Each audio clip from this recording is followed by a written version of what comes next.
Hi friends, basic banking form fill up की इस तीसरी और आखिरी वीडियो में आपका स्वागत है। इस सीरीज़ में मैंने पहले भी 2 वीडियो बनाई है जहां पर मैंने कुछ बेसिक बैंकिंग फॉर्म जैसे कि डिमांड ड्राफ्ट की फॉर्म है या फिर पैसे डिपॉजिट करने, विड्रॉल करने, एनईएफटी आरटीजीएस की फॉर्म उनको कैसे फिलअप किया जाता है इसके बारे में जो पिछली 2 वीडियो है इस सीरीज़ की उस पर आपको सारी जानकारी दी है। आज की वीडियो में मैं आपको बैंक की जो मेन इंस्ट्रूमेंट है चेक, उसको कैसे फिलअप किया जाता है अलग अलग सिचुएशन में, इसके बारे में सारी की सारी जानकारी देने वाला हूँ। नमस्कार दोस्तों, मेरा नाम है विराज और आपका स्वागत है मेरे चैनल विराज की बातें पे। तो चलिए आज की वीडियो को फटाफट शुरू करते हैं।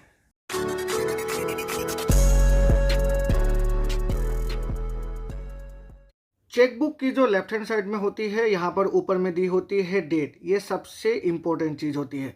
यहाँ पर हमें डेट डाल देनी है। से मैं यहाँ डाल देता हूँ 1/10/2021 और यहाँ पर जब भी हम डेट को डालेंगे उस डेट की वैलिडिटी हो जाती है 3 महीने की। मतलब यहाँ पर 1/10/2021 मैंने डाली हुई है तो 3 महीने तक ये जो चेकबुक है, ये चेक पेज है, ये वैलिड रहेगी।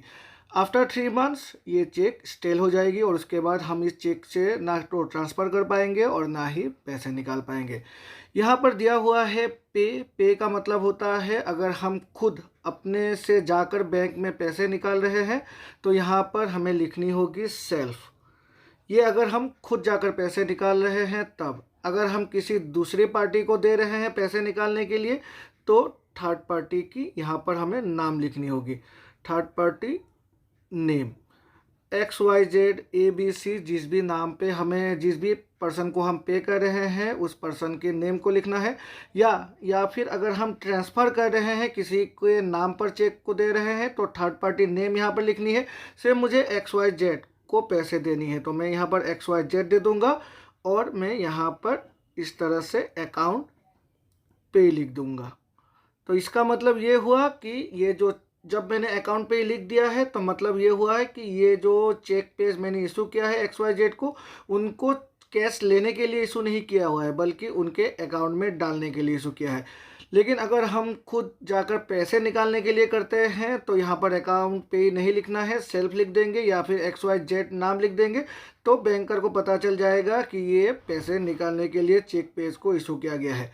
यहाँ पर फिर हमें रुपीज़ डालनी है तो रुपीज़ यहाँ पर से मैं 10,000 रुपये डाल देता हूँ। मतलब मुझे 10,000 रुपये इस चेक से पैसे निकालनी है तो यहाँ पर मुझे जो वर्ड में लिखनी है वहाँ पर भी लिखनी होगी 10,000 ओनली। 10,000 ओनली हम लिखेंगे और उसके बाद ठीक इस तरह से एक लाइन खींच देंगे। मतलब इस लाइन को खींचने का मतलब ये हुआ, पहले की वीडियो पे भी मैंने बताया था, यहाँ पर जो ये चेक की जो अमाउंट है वो क्लोज हो गई है तो कोई चाहे भी तो यहाँ से अगर पैसे लिखे तो वो नहीं लिख सकता और जो स्टार्ट करेंगे ठीक स्टार्टिंग में भी इस तरह से दे देंगे। तो 10,000 ओनली मुझे यहाँ पर पैसे निकालने हैं।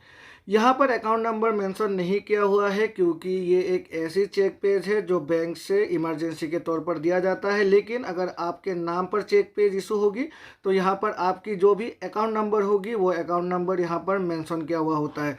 से 1 2 3 4 5 6 7 8 9 10 यहाँ पर अकाउंट नंबर मेंशन किया होता है और यहाँ पर आपके नाम को भी मेंशन किया होगा और यहाँ पर आपको साइन कर देना है। से ABC मैंने साइन कर दिया है। और अगर हम कैश निकाल रहे हैं तो उस सिचुएशन में हमें जो चेक की बैक साइड है यहाँ पर भी हमें अपने साइन को कर देना है ABC।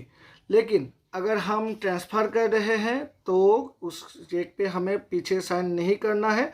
हम आगे साइन करने से भी जो बैंक है वो हमारी जो चेक है उसे क्लियर कर देगी।